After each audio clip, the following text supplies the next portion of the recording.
Chronologiquement parlant, les haïkus et petits formats sont venus après l'exposition historique de 2015, où pour la première fois au Maroc, une thématique sortant du carcan habituel vient briser la monotonie ambiante, tant par sa fraîcheur sémantique que par la pertinence et la richesse de sa teneur culturelle. Les haïkus picturaux, présentés en toute primeur, à Safi, ville côtière du Maroc, ne sont pas passés inaperçus, malgré l'éloignement géographique de la capitale.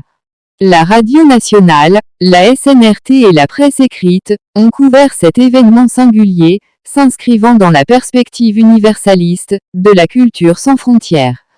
Le haïku n'est-il pas un point de jonction entre l'Orient et l'Occident? Peinture haïku-graphiée, haïku picturalisé, la commutativité idiomatique n'est pas un néologisme réverbatif ou un slogan vaseux. La peinture et la poésie font tandem. Les deux disciplines s'imbriquent dans une synergie complémentaire et prometteuse. L'art poétique et l'art pictural s'illustrent mutuellement, dans l'euphorie de l'instant créatif, tant ils obéissent textuellement et contextuellement à la même idée génératrice et à la même source d'inspiration.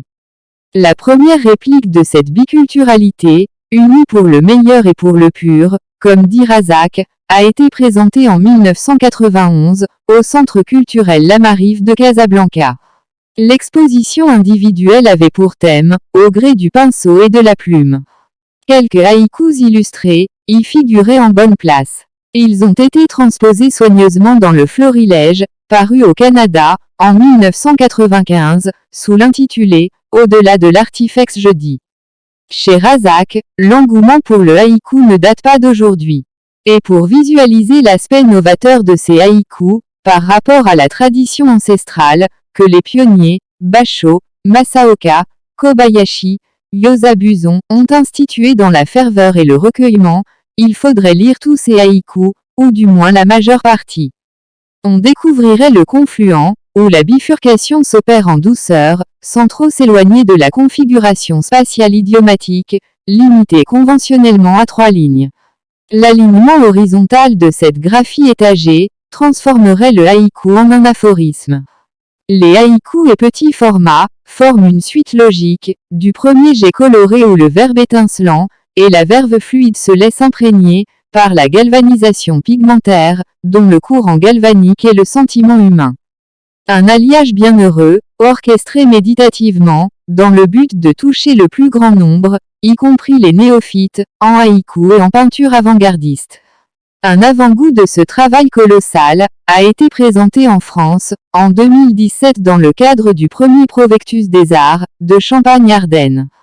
Ainsi, avec le lancement, via le web, du programme artistique DigiHybridArt, au mois d'avril 2022, Razak trouve un médium à sa convenance, pour populariser ses créations, tant picturales que littéraires. En effet, de nombreux extraits de ses livres sont mis en ligne.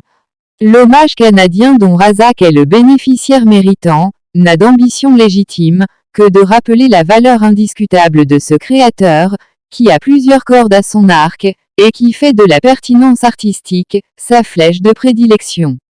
Après la 90e vidéo, portant le label DigiHybridArt, mentionne Razak, un concept original dont j'ai explicité l'énoncé, dans le modus operandi, et un travail laborieux, qui a engendré jusqu'à maintenant, un total ahurissant, de plus de 3000 œuvres dérivées, c'est le tour des haïkus et petits formats, de prendre la relève, avec le dièse cognitif, qu'ajoutent les haïkus au tableau de peinture.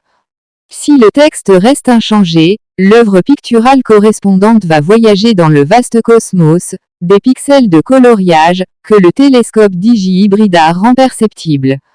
Le premier haïku dont on digitalise la partie picturale, à l'aide de ce précieux outil créatif, explique Razak, relate la portée sociologique, que je tente d'insuffler, à cette poésie minimaliste.